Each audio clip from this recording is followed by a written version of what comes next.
बोलिए श्री सतगुरुदेव महाराज जी की जय, साचे दरबार की जय।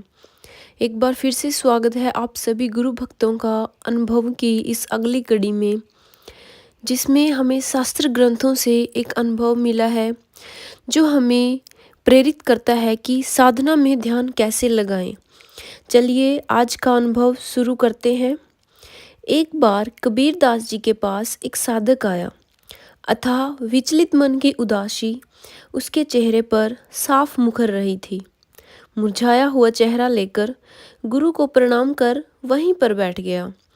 कबीरदास जी ने शिष्य की ओर अपनी दृष्टि घुमाई और उससे उसकी मायूसी का कारण पूछा। तब साधक बोला, गुरुदेव, आपने मुझे ब्रह्मज्ञान की महान दीक्षा तो दे दी, लेकिन मैं क्या करूं? महाराज जी, बहुत प्रयास करने पर भी मैं ध्यान नहीं लगा पाता हूँ।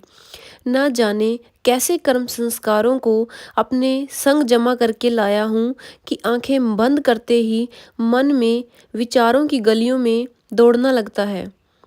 मैं चाहकर भी इस मन को टिका नहीं पाता। बताइए गुरुदेव, मैं क्या करूं? कबीर दास जी ने उनके इस प्रश्न का उत्तर बहुत ही सरल शब्दों में दिया और उन्हें क्या समझाते हैं वे कहते हैं कि हे वत्स, दुखी मत हो। चलो, मैं तुम्हारे इस समस्या के समाधान हेतु आज एक उपाय बताता हूँ। जब भी तुम्हारा चंचल मन ध्यान में टिकने से इनकार करे तो इस सूत्र का सहारा ले लिया करो। ध्यान मूलम गुरुरे मूर्ति, अर्थात आंखें मूंदकर सर्वप्रथम गुरु की मूर्ति का ध्यान किया करो। उनके स्वरूप की आभा में मन को रमाते हुए ध्यान की गहराइयों में उतर जाओ। साधक हाथ जोड़कर, गुरुजी, आपके वचन अनुसार प्रयास अवश्य करूँगा, परंतु यह चंचल मन तब भी ना टिक पाए तो क्या करूँ? कबीर दास जी बोले, फिर तुम गुरु के श्री चरणों में ध्यान लगाया करो। गुरु के चरण कमलों में आराधना का मूल समाया हुआ है। पूजा मूलम गुरुर मूर्ति पद्म। साधक, मैं पूरा प्रयास करूंगा। मुझे क्षमा करे गुरुदेव, मैं इस हठी मन के स्वभाव को भली भांति जानता हूँ। यदि तब भी इस मन में अपनी रट ना छोड़ी तो मैं क्या करूँगा? कबीर दास जी ने कहा, यदि तब भी मन ना लगे, फिर तुम उन विचारों का स्मरण करना जो तुम्हारे गुरुदेव ने तुम्हें कहे, क्योंकि गुरु के वचन महामंत्र हुआ करते हैं। मंत्र मूलम गुरुर वाक्य, उनका चिंतन मन को नियंत्रण करने में अत्यंत सहायक होता है।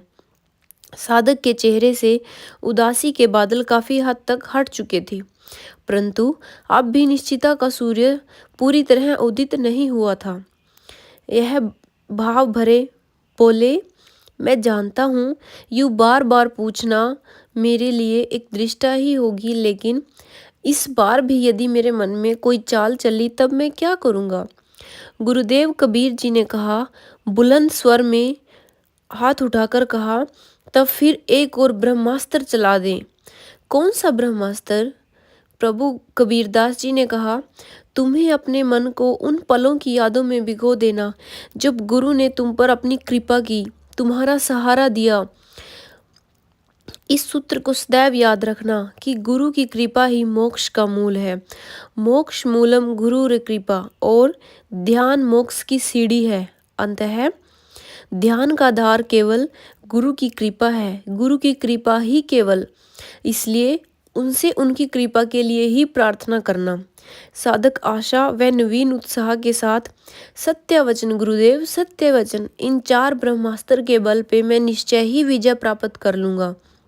गुरु प्यारे साधकों, आपने भी बहुत बार सत्संग में यह प्रसन्न सुना होगा कि ध्यान मूलम गुरु रे मूर्ति, पूजा मूलम गुरु रे परदम, मंत्र मूलम गुरु रे वाक्य, मोक्ष मूलम गुरु रे कृपा। आज कबीरदास जी ने इस मंत्र के माध्यम से हमें समझाया कि कैसे इस मंत्र के माध्यम से अपने जीवन में हम श्री गुरु चरणों के गुरु चरणों में हम अपना ध्यान लगा सकते हैं, अपने गुरु के प्रति अपनी श्रद्धा और लगन को बढ़ा सकते हैं। यही सूत्र को अपनाकर यदि हम साधना में बैठे और गुरु महाराज जी से प्रार्थना करें, गुरु महाराज जी के स्वरूप का ध्यान करें और गुरु महाराज जी की कृपा को याद करें, हमारे मन में इतनी समर्था नहीं है कि वह हमारे गुरु से बड़ा हो सकता है। क्योंकि योगानंद परमहंस जी ने भी कहा है कि कोई मुसीबत कितनी ही बड़ी क्यों ना हो, पर वह परमात्मा से बड़ी नहीं हो सकती और वह हमारे विश्वास से बड़ी नहीं हो सकती। बस हमें गुरु चरणों में सच्ची श्रद्धा और विश्वास रखकर गुरु में अपने ध्यान को लगाना है। तब कोई भी बड़ी से बड़ी शक्ति भी हमारे ध्यान को गुरु चरणों से विमुख नहीं कर सकती। इसलिए जब भी ध्यान ना लगे तो आप सबको इस मंत्र का उच्चारण करना है और इस वाक्य को याद करके अपना ध्यान लगाना है। आपका ध्यान गुरु महाराज जी के चरणों में अवश्य लगेगा। ऐसे ही एक बार एक साधक से प्रश्न पूछा गया कि आप हमें कोई एक ऐसा पल बताओ जब आप गुरु महाराज जी के आगे अपना बड़प्पन भूल गए हो। तो उन्होंने कहा कि ऐसा कोई पल ही नहीं है कि जब मुझे गुरु महाराज जी के अपने सामने अपना बड़प्पन याद भी रहा हो। वे सदा से मेरे पिता रहे हैं और मैं सदा से उनका अबोध बालक। जैसे जब कभी एक बच्चा झटके से नींद से उठ जाता है तो वह माँ माँ पुकारता है, ऐसा ही आप यकीन नहीं मानोगे, जब मुझे ज्ञान दीक्षा मिली तब से मैं जब भी गहरी नींद में एकदम झटका खाकर उठता हूँ तो मेरे मुख से यही निकलता है, महाराज जी आप मेरे हैं और मैं आपका। और गुरुदेव ने भी सदा मेरा साथ दिया है। मैं कैसे भूल सकता हूँ वे दिन जब कुछ भ्रष्ट लोगों का मैं शिकार बन बैठा था। उन लोगों ने मुझे कई लाखों रुपए के चक्कर में झूठा फंसा दिया था। इसी के चलते मैं डिप्रेशन का मरीज हो गया था। उन्हीं दिनों मेरी पत्नी ने गुरु महाराज जी के लिए गाजर का हलवा बनाया और मुझसे कहा कि आप सुबह जाते समय पहले आश्रम में इस हलवे को दे आना। अब गुरु की लीला तो देखो। जैसे ही मैं आश्रम पहुंचा तो गुरु महाराज जी ने मुझे अपने कक्ष में बुला लिया और फिर बड़े सहज भाव से कहा, दिखा तो मेरे लिए क्या लाया है तू। मैंने गाजर का हलवा भेंट किया। महाराज जी के पास एक बड़ा सा खाली बर्तन पड़ा था और एक मलाई भरा हुआ बर्तन पड़ा था। महाराज जी ने उस खाली बर्तन में से पहले सारा हलवा डाला और फिर सारी मलाई एक बड़ी चम्मच से उसे फेंटने लगे।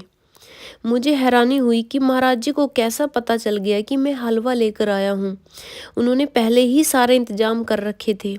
मैं सोच ही रहा था कि गुरु महाराज जी ने पूछा, और सब कैसा चल रहा है, कोई दिक्कत तो नहीं।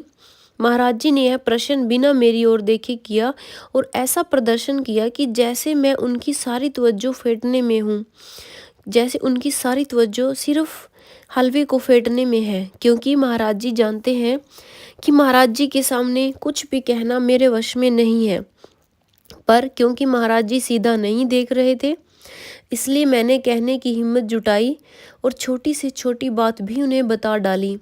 मेरी बात खत्म होते ही महाराज जी ने फेंटना बंद कर दिया और बोले, अच्छा हाथ तो आगे कर। फिर महाराज जी ने चम्मच भर भर के गाजर का हलवा मेरी अंजुली में डाल दिया। अब अंजुली पूरी तरह से भर गई तो वे बोले, खा। मैंने बंदरों की तरह मुंह से दोनों हाथों में भरे हलवे को खाना शुरू कर दिया। महाराज जी गौर से मेरी ओर देखते रहे, एक भी बूंद छोड़ने नहीं दी। जब मैंने खाकर दोनों हाथ अच्छी तरह से चाट लिए तो बोले, अच्छा अब जा, चिंता नहीं चिंतन कर, सब ठीक हो जाएगा। बस उस दिन के बाद तो मेरा डिप्रेशन ऐसे रफू चक्कर हो गया। 18 साल हो गए हैं और आज तक लौट कर नहीं आया। मुझे तो ऐसा लगा कि उस दिन गुरु महाराज जी ने हलवे के साथ साथ मेरे सारे कर्म भी फेंट डाले, तभी तो मैं उस इलाज से बेदाग बाहर निकल आया।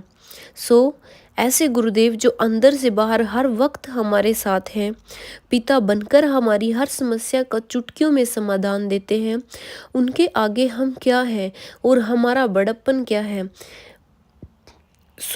गुरु भक्तों, गुरु महाराज जी के चरणों में ध्यान लगाइए, हर पल उनसे प्रार्थना करिए। गुरु महाराज जी हर पल कृपा बरसाते हैं। साधना सुमिरन करके गुरु महाराज जी की कृपा को प्राप्त करिए।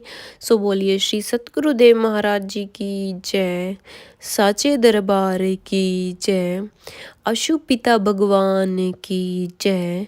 जय श्री राम, जय श्री राम, जय श्री राम, जय श्री राम, जय श्री राम, जय श्री राम। जय महाराज जी की।